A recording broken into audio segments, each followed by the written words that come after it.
महाराष्ट्रातील तमाम माझ्या लिंगायत समाज बंधू भगिनींना सप्रेम शिवशरणार्थ. मी डॉक्टर बसवराज बगले, महात्मा बसवेश्वर स्मारक कृती समिती मंगळवेढ्याचा अध्यक्ष आहे. गेली 30 वर्ष आपल्या लिंगायत समाजाच्या चळवळीत मी सक्रिय सहभागी आहे. सामाजिक न्याय विभागानं एक शासन आदेश जारी केला की त्या आदेशात अमृत योजनेअंतर्गत हिंदू लिंगायत आणि वीरशैव लिंगायत यांचा समावेश करावा आणि त्यांना आर्थिक लाभ द्यावा.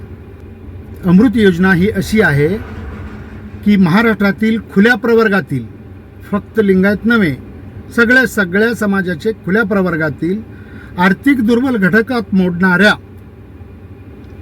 लोकांसाठी ही योजना आहे.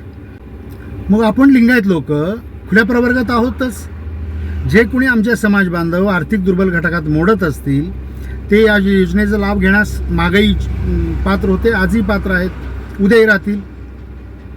आपण खुले आहोत, आमच्याकडं दाखला आहे आर्थिक दुर्बल घटकाचा, तर आम्ही त्या योजनेचा, अमृत योजनेचा फायदा घेऊ शकतो. पुन्हा आज नव्यानं शासन आदेश काढून हिंदू लिंगायत आणि वीरशैव लिंगायत ह्या शब्दांची घुसमट त्यात करायची काय गरज होती? बरं, कुणी सांगितलं ह्यांना आदेश काढायला? महाराष्ट्रातल्या एका तरी लिंगायत समाज बांधवांनी याविषयीची मागणी केली का? अमृत योजनेतनं आम्हाला लाभ द्या बाबा म्हणून एक तरी अर्ज किंवा एक जुना रेफरन्स कुठल्या लोकप्रतिनिधींचा मला त्यांनी दाखवावं. कुणाचीही मागणी नसताना स्वतःहून सामाजिक न्याय विभाग हा आदेश काढतो आणि आमच्या लिंगायत समाज बांधवांमध्ये संभ्रम पसरवून वेड्यात काढायचा हा धंदा या सामाजिक न्याय विभागाने या ठिकाणी मांडलेला आहे. बंधूंनो, अमृत योजना 2006 साली एकदा राबवली गेली, म्हणजे 20 वर्षापूर्वी. किती लोकांना त्याचा खुल्या प्रवर्गातील आर्थिक दुर्बल घटकातल्या लोकांना ह्या ट्रेनिंगचा फायदा झाला, त्याला अनुदान दिले. ह्या अमृत योजनेमधून फक्त शॉर्ट हँड आणि टंकलेखन, टायपिंग आणि शॉर्ट हँडसाठी अनुदान दिलं जातं 6,500 रुपयांचं. ते 6,500 रुपये आपल्या खुल्या प्रवर्गातील आर्थिक दुर्बल घटकातील उमेदवारांना कधी मिळणार आहेत? आपण 10वी किंवा 12वी पास असू किंवा ग्रॅज्युएट असू, जाऊन ते ट्रेनिंग घ्यायचं, शासनाच्या इन्स्टिट्यूटमध्ये फी भरून ट्रेनिंग घ्यायचं, 6 महिन्याचं ट्रेनिंग पूर्ण करायचं, किंवा दुसरंही कुठलंही प्रशिक्षण असेल तर ते प्रशिक्षण पूर्ण करायचं, त्याचं सर्टिफिकेट घ्यायचं, पास झालो तर मार्कलिस्ट आणि बाकीचे डॉक्युमेंट जोडून सामाजिक न्याय विभागाकडे आपण अर्ज करायचा. तो अर्ज मंजूर झाला तर मला 6,500 रुपये मिळणार. डोमेसाईल सर्टिफिकेट काढा, उत्पन्नाचा दाखला काढा, ह्याच्यात 1,500-2,000 रुपये माझे खर्च होणार आहेत, प्लस 5,000-6,000 रुपये मी त्या ट्रेनिंगसाठी जमा केलेलो असतो. हा सगळा खर्च मला कधी मिळणार आहे? अमृत योजनेतनं मंजुरी मिळाल्यानंतर. किती टक्के माझ्या लिंगायत समाज बांधवांना ह्याचा फायदा होणार आहे? अमृत योजनेतून खुल्या प्रवर्गातील आर्थिक दुर्बल घटकातील किती लाभार्थ्यांना याचा फायदा झाला? किती अनुदान दिलं गेलं? काहीच नाही. मग आता 20 वर्षानंतर ही योजना राबवण्यासाठी ती चालूच आहे, परंतु त्यात पुन्हा हिंदू लिंगायत आणि वीरशैव लिंगायत शब्द घुसवून शासनाचा काय उद्देश सफल होणार आहे? मग ज्यांच्या शाळेच्या दाखल्यावर किंवा जातीच्या दाखल्यावर फक्त लिंगायत असा उल्लेख आहे, त्यांना या योजनेचा लाभ मिळणार नाही. लाभ मिळाला तरी त्या ट्रेनिंगपासून माझा कौशल्य विकास होईल. 6,500 रुपयासाठी एवढा सगळा मी आटापिटा करायचा मिळालं तरच खरं आहे. कारण महात्मा बसवेश्वर आर्थिक विकास महामंडळाची जी निर्मिती झाली ती उपकंपनी केली सामाजिक न्याय विभागाकडून. घाई गडबडीत 50 कोटी रुपये आम्ही ह्या योजनेसाठी देत आहोत अशी घोषणा सन्माननीय सरकारच्या प्रमुखांनी केली आणि गेल्या 3 वर्षात फक्त 4.5 लाख रुपये राज्यासाठी रिलीज झालेले आहेत. 4.5 लाख रुपयातले 2 लाखांचं सुद्धा कर्ज किंवा बीज भांडवल किंवा अनुदान कुठल्याही जिल्ह्यात कुणाला दिलं गेलेलं नाही. मग काय उपयोग त्या महात्मा बसवेश्वर आर्थिक विकास महामंडळाचा? आज आमच्या प्रत्येक समाज बांधवांची मागणी आहे, लिंगायतांमधील खुल्या प्रवर्गातील सुशिक्षित बेकार असतील, बेरोजगार असतील, तरुण तरुणी असतील, उद्योग व्यवसाय करू इच्छिणारे शेतकरी असतील, नागरिक असतील, त्यांना कर्ज द्या, आर्थिक सवलती द्या, ही आमची मागणी आहे. अमृत योजनेतनं कॉम्प्युटर टायपिंग करण्यासाठी किंवा शॉर्ट हँडसाठी 6,500 द्या, ही मागणी सर्वांची नाही, कुणाचीच नाही. एकाही लोकप्रतिनिधींनी किंवा एकाही व्यक्तीने जर मागणी केलेली असेल त्यांनी मला दाखवावं.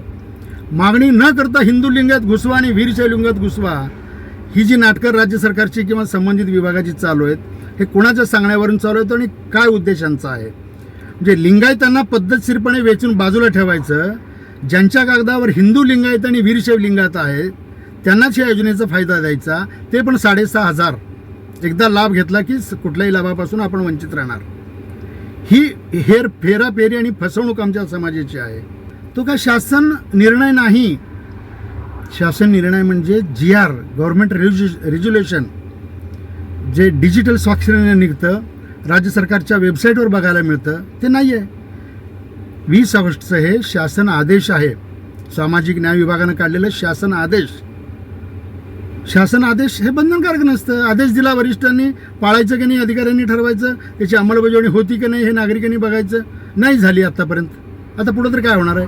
हा शासन आदेश सामाजिक न्याय विभागाचा आहे, तो कुणावरही बंधनकारक नाही. शासन निर्णय म्हणजे गव्हर्नमेंट रेज्युलेशन GR असेल तर तो बंधनकारक राहिला असता. जरी बंधनकारक झाला किंवा नाही झाला तरी वीरशैव हिंदू लिंगायत किंवा वीरशैव लिंगायत शब्द नाही टाकला असता तुम्ही, तरी मी माझा दुर्बल घटकातला समाज बांधव जाऊन खुल्या प्रवर्गातनं त्यातले लाभ घेतलेच असते. मग आज जनगणनेच्या पार्श्वभूमीवर लिंगायतांची पद्धतशीर गोती करायची. 90% लोकांच्या दाखल्यावर आणि कागदावर लिंगायत असा शब्द आहे. काही ठिकाणी हिंदू नाही किंवा काही ठिकाणी वीरशैव, तर संबंधच नाही. वीरशैव म्हणजे काय ह्याचा उलगडा मला तरी अजिबात झाला नाही. ज्यांना कुणाला महाराष्ट्रातल्या आपल्या समाज बांधवांना वीरशैव या शब्दाचा अर्थ उलगडून मला सांगता येईल त्यांनी मला सांगावं. वेड्याचं सोंग घेऊन पेडगावला निघालेले आमचे काही समाज बांधव आहेत. कुठल्या तरी पक्षाचा लाळ घोटेपणा करायचा आणि त्यांचं उदोउदो करायचं. करा, तुमच्या राजकीय स्वार्थासाठी आपण आपला स्वाभिमान कुठल्या तरी राजकीय पक्षाच्या नेतृत्वाखाली ठेवा, माझी हरकत नाही. परंतु अभ्यास न करता, कुठल्याही गोष्टीचं आकलन न करून घेता अफवा पसरवतो. परवा कोल्हापुरात लाखोंचा जनसमुदाय जमा झाला. ते लिंगायत समाजाचं आंदोलन हाणून पाडण्यासाठी दुसऱ्या दिवशी CM साहेबांनी मीटिंग बोलवतो म्हणले. काही शिष्टमंडळ गेले, आम्ही सुद्धा गेलो. कुणालाही ढुंकून त्यांनी पाहिलं नाही, दरवाजाच्या आत सुद्धा घेतलं नाही. ही आमची अवहेलना नाही का? आमचा अपमान नाही का? आज त्याच समाज बांधवांमध्ये हा मेसेज पसरवला जातो सत्ताधारी लोकांकडून की लिंगायत समाजासाठी अमृत योजनेचा लाभ मिळणार. काय मिळणार आहे? गाजर मिळणार आहे आपल्याला. आत्तापर्यंत जे मिळणार आहे तसंच गाजर आता ह्या पुढेही मिळणार आहे. संगणक कोर्स केलेल्या किंवा शॉर्ट हँड टाईप केलेल्या किंवा कुठल्या तरी प्रशिक्षण घेतलेल्या लोकांना तिचं प्रमाणपत्र दिल्यानंतर डोमेसाईल आणि उत्पन्न दाखला बाकीची कागदपत्र दिल्यानंतर 6,500 रुपये मिळणार आहेत आयुष्यात एकदाच. पुन्हा कुठल्या योजनेचा लाभ त्याला घेता येणार नाही. तुम्ही हा शासन आदेश काढला नसता तरी आम्हाला ते मिळालं असतं ना. कारण अमृत योजनेची निर्मितीच हाच उद्देशाने आहे. कला कौशल्य विषयक प्रशिक्षण देणे. कुणाला देणे? खुल्या प्रवर्गातील आर्थिक दुर्बल घटकातील लोकांना. मग आम्ही सगळे खुल्या प्रवर्गातील आहोतच ना. मग हे हिंदू वीरशैव लिंगायत घालायचं काय संबंध आहे? लिंगायत ज्यांच्याकडे फक्त लिंगायत जातीचा उल्लेख आहे ते ह्या योजनेसाठी पात्र नाहीत का? हा GR काढून जनगणनेच्या पार्श्वभूमीवर आमच्या समाजात दुफडी निर्माण करणे आणि लिंगायत समाजात पद्धतशीरपणे बाजूला ठेवणे ही एक धूर्त खेळी काही लोक खेळत आहेत. आपल्या समाज बांधवांनी हुरळून जाऊ नये. प्रसिद्धीसाठी डिजिटल छापलो, बॅनर छापलो, अभिनंदन केलं, आभार मानलं, काहीही त्यातून निष्पन्न होणार नाही. ही फसवी योजना आहे, ही दिशाभूल आहे. म्हणून मी गाजर हा शब्द वापरला. ह्या विषयावर जाहीरपणे चर्चेची कोणाची तयारी असेल माझ्याशी किंवा कुठल्या शासकीय अधिकाऱ्यांची तर त्यांनी तयार व्हावं. मी कुठल्याही गोष्टीला उत्तर द्यायला तयार आहे.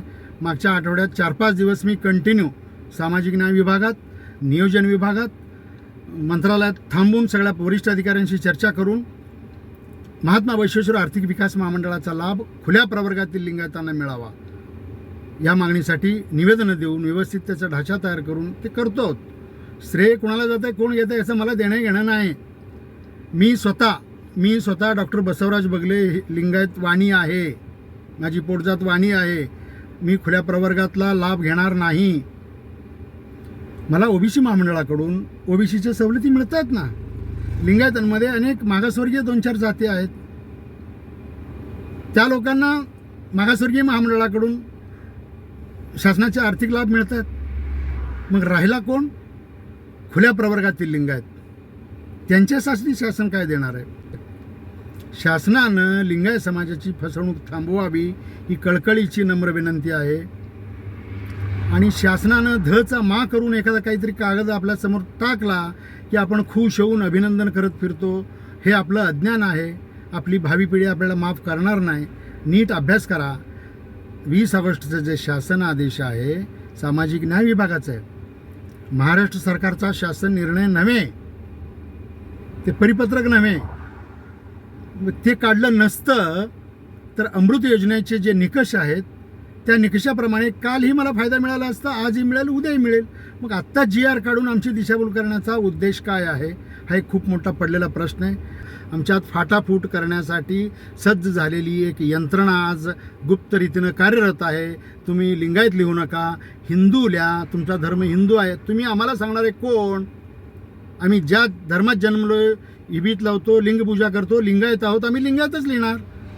कुठला उपटसुंब्या येऊन काहीतरी सांगितला म्हणजे ते आपण ऐकत बसणार आहोत का? मग दुसऱ्यांचा इंटरेस्ट काय आहे आमच्या समाजात येऊन खेळी करायचा? हिंदू लिंगायत लिहा म्हणून येऊन काही लोक सांगतात. प्रत्येक गोष्टीत सामूहिकरित्या सहभागी होऊन अशा भुलथापांना बळी न पडता आपण संघटित राहूया. शासनाकडून आपण आर्थिक लाभ मिळवण्यासाठी प्रयत्न करूया, एवढीच माझी कळकळीची विनंती आहे. धन्यवाद. शरणू शरणार्थी.